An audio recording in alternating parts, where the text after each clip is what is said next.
Hi everyone, welcome to మా videos.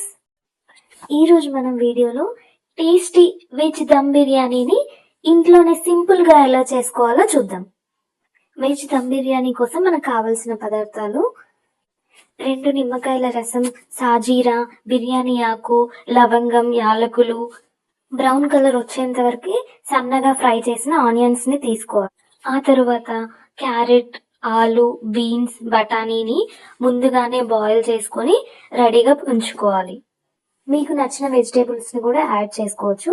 ఆ తర్వాత ఈ బాయిల్ చేసిన వెజిటేబుల్స్లో కొద్దిగా సాజీరాను, ఆ తర్వాత ఫ్రై చేసిన ఆనియన్స్ని, ఆ తర్వాత బిర్యానీ ఆకు, పచ్చిమిర్చిని, 1 స్పూన్ అల్లం పేస్ట్ని, నెక్స్ట్ 1 స్పూన్ పసుపు, ముందుగా రెడీగా పెట్టుకున్న నిమ్మరసాన్ని, 1 స్పూన్ సాల్ట్, 1 స్పూన్ నెయ్యిని యాడ్ చేయాలి. ఆ తర్వాత 1 స్పూన్ కారంని, కొద్దిగా మసాలాని, ఆ తర్వాత 1 కప్పుని పెరుగు యాడ్ చేసి దాని తర్వాత కొత్తిమీరని యాడ్ చేయాలి. ఆ తర్వాత ఈ మసాలాలన్నీ వెజిటేబుల్స్కి పట్టేలా జాగ్రత్తగా కలుపుకోవాలి. ఆ తర్వాత 3 to 4 గ్లాసెస్ ఆఫ్ వాటర్ని మరిగించుకోవాలి. మరుగుతున్న వాటర్లో నిమ్మరసాన్ని, 1 స్పూన్ సాల్ట్ని, బిర్యానీ ఆకు, సాజీరా, తర్వాత నానబెట్టిన బిర్యానీ రైస్ని యాడ్ చేసుకోవాలి. ఈ బిర్యానీ రైస్ అనేది 70 to 80% కుక్ అయ్యేలా చూసుకోవాలి. ఇక్కడ వాటర్లో వేసిన సాల్ట్ అనేది రైస్కి పడుతుంది.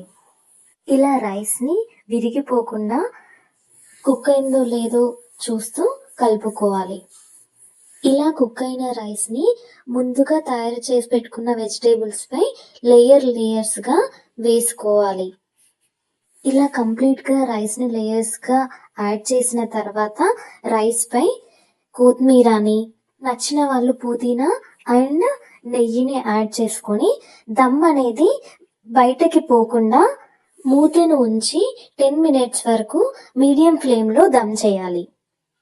ఇలా రైస్ యాడ్ చేశాక రైస్ బాయిల్ చేసిన వాటర్ని యాడ్ చేస్తూ ఆ తర్వాత ఫ్రై చేసిన ఆనియన్స్ని యాడ్ చేసి మూత పెట్టేసేయాలి.